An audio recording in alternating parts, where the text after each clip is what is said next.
Now, for the second part of our class today, as per the case report writing, now we are going to discuss what are the appropriate steps for your slides to be considered in your presentations, in case in your symposium presentations or in your case conferences.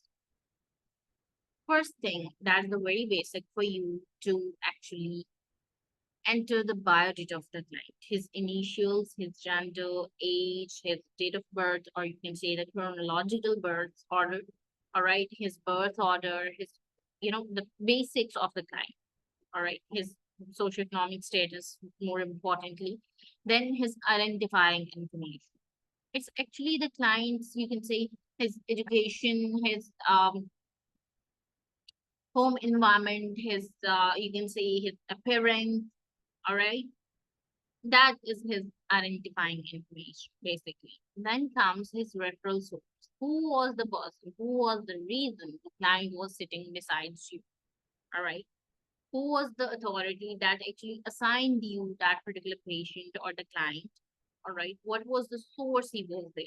That would be the part of your referral source, as like in the clinical case report.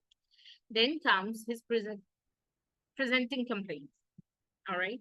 Either it was stated by the patient, either it was stated by the informant. All right. Sometimes, or more probably, informants are actually the prime family members, like the mother, like the father, his eldest brother. So you have to inform them. Then comes your interview information or his history of the present illness, right? Here you're going to actually include, you can say, the information about the client's relationships, his problem, what is the current severity, what is the duration of his problem, all right? What's actually going on in his life in current moment will be mentioned here, all right? Then comes the test administered. What are those clinical test assessments you have performed on the client, or especially your test batch? Then comes his behavioral observation, or you can say his behavior during the testing process. Either the client was sharing his attitude, what was his eye contact, how was his speech going on, what was his attention and concentration span over the period of time. So, overall, it would be your observation on the basis of your mental status examination of the client, right? Then comes the psychological evaluations. Now, here you will be actually sharing your each uh, test assessment qualitative and quantitative interpretations in every manner, right? In every slide, right? So, whatever test you have performed, most probably the test battery, you have to actually mention the whole psychological evaluation here. Then comes the diagnosis. So sometimes, or either most of the time, you would feel like the client may be having this problem, or I don't know, maybe it's this one, right? Or maybe it's going to be this one, right? So in that case, what you can do, you have a proper understanding in the DSM-5 that you can actually make multiple diagnoses in that cases. All right. But in that case, you would have to mention in each diagnosis alongside their codes and their severities and their V codes and Z codes sequentially. All right. So it would be mentioned here. Then comes the other slide that would be about your prognosis. All right. What are the chances of the client to recover back to his normal life? All right. What are the different prognostic factors and how they are actually contributing in the poor prognosis and the good prognosis of the client? All right. Then comes the recommendations. In either case, those factors would be actually recommending you to where to start, right? So in that case, you can recommend certain kind of thing for the patient as well as for the family person. Prognosis का again बता दें, please. All right.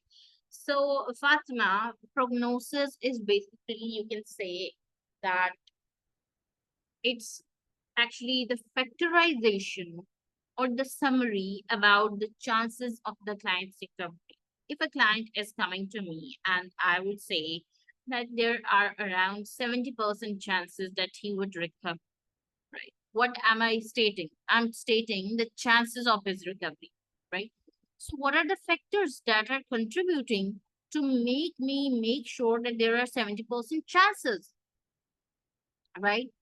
And what are those factors that are contributing in the 30% of the bad prognosis, right?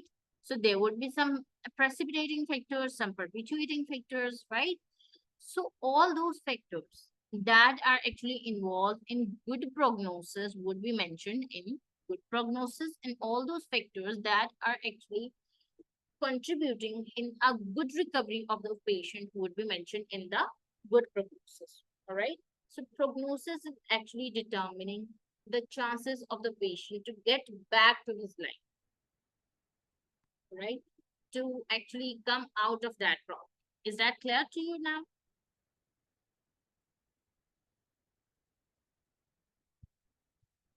All right. So let's just move on. Then comes the recommendations. All right. We have discussed the recommendations. Now we would be moving towards the treatment plan. All right. The basic format of and basic understanding of the treatment plan is just right ahead.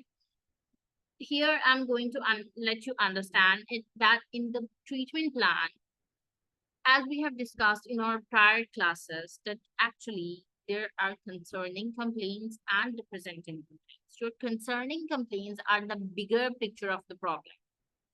The problems that are actually pushing your presenting problems, that are actually cooking these problems for you.